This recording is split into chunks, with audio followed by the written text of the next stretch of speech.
Hey guys, let's get more news about Dallas, but first, don't forget to subscribe and leave your like. Dallas is having a sports moment.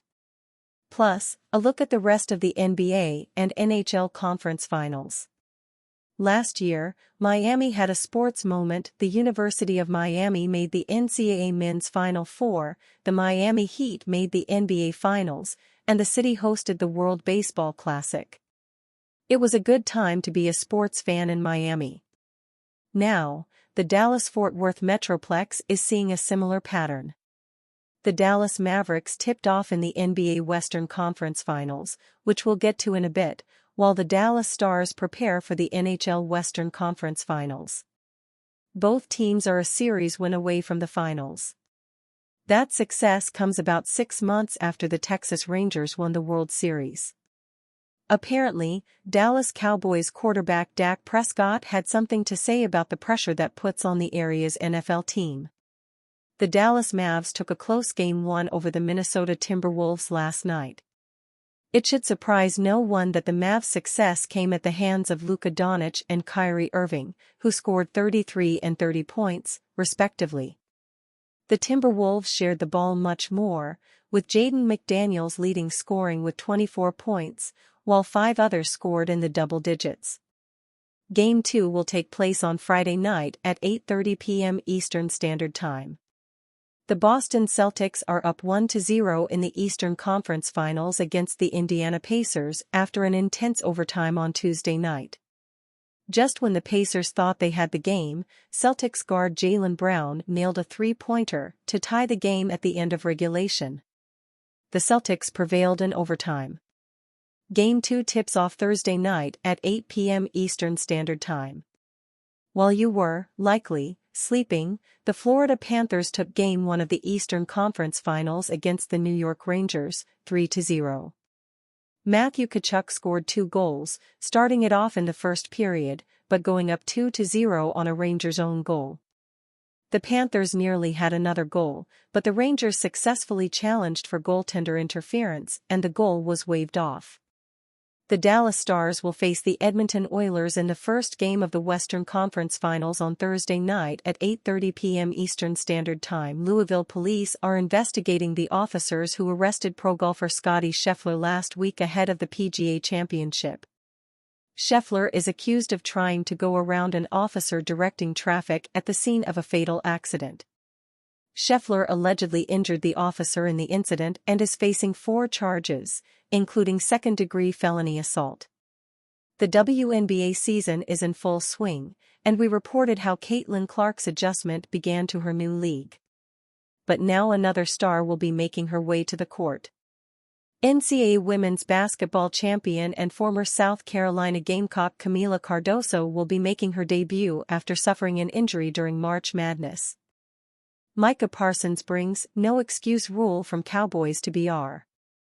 On the 13th floor of the Warner Brothers Discovery offices in downtown Manhattan, Micah Parsons walked into a large co-working space where the Dallas Cowboys star received the kind of strong applause that he typically only experiences when he's on the football field. More than 100 WBD and Bleacher Report staffers were in attendance for the fireside chat event that christened Parsons as the new president of BR Gridiron, one of the top digital publishers of NFL content.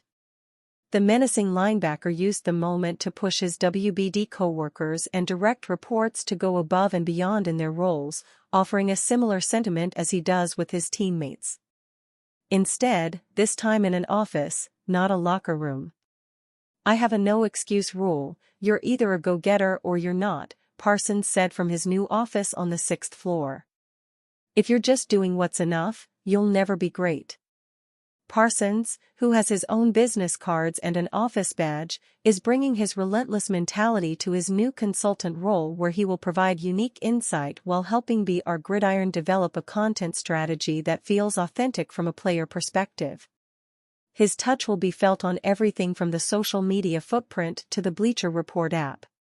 It's a natural extension for Parsons, who already collaborates with Bleacher Report as the host of his podcast The Edge, which is heading into its 2nd season. This new notch on his resume, which came as part of a contract extension he signed with the WBD subsidiary, makes Parsons the first active athlete to hold a leadership position at a major sports media company. The player-to-fan interaction is more prevalent than ever, Tyler Price, head of content at Bleacher Report, said in an interview. There's less barriers between the two, so adding a player's perspective is part of the authentic fan experience nowadays. Parsons, who will conduct 4 quarterly reviews with his roughly 10 direct reports, also is spearheading the launch of another football podcast show with a different NFLer. With a short list of potential candidates, he's already in the process of finding another big NFL personality who is authentic and doesn't shy away from speaking their mind. The biggest thing is just having the bravery to say it, Parsons said. I think I've established something. You're starting to see it with different players across other platforms. I just think we need to keep giving young players a platform and a chance for them to speak. Parsons' current day job is to hunt quarterbacks, but one day it may be to find and nourish media talent. As he gets his first taste of media management, he's not sure where his post-football career media dreams will take him yet. What's certain is the former Penn State star rejects any notion that pro athletes should only focus on their sport out of fear of appearing not committed. Even at age 25, Parsons is preparing for life after football. I'm trying to be the greatest of all time and get up out of there quick, he told the room of staffers on May 14. Did Browns WR Amari Cooper really compare Cowboys QB Dak Prescott to Kirk Cousins? Some of the best things about NBA playoffs games outside of the action on the court are the sightings in the arena and the list of who's who among celebrities plunking down big money for courtside seats. And so it was no different at Game 3 of the NBA Western Conference playoffs between the Dallas Mavericks and the Minnesota Timberwolves at the American Airlines Center on Sunday. Certainly, the biggest stars were Mavericks guards Luka Doncic and Kyrie Irving, who each scored 33 points to lead Dallas to a 116-107 victory and commanding 3-0 leading in the best-of-7 series. But it was hard not to miss NBA superstar Dirk Nowitzki, Kansas City Chiefs Super Bowl champions Patrick Mahomes and Travis Kelce, Shaquille O'Neal, Queen Latifah, 2023 NFL Defensive Player of the Year Myles Garrett, Cowboys Hall of Famer DeMarcus Ware and Baltimore Ravens running back Derrick Henry. Seemingly inconspicuous among the list of courtside spectators was former Cowboys receiver Amari Cooper, now a member of the Cleveland Browns. It's been 2 years since the Cowboys curiously traded Cooper to the Browns for a surprisingly low 5th-round pick. The Cowboys were supposedly unhappy about Cooper's refusal to get the COVID-19 vaccine and the idea of paying someone $20 million who wouldn't do whatever it took to help the team win was a bridge too far. It was also clear that CeeDee Lamb was ready to take over at the team's number 1 receiver.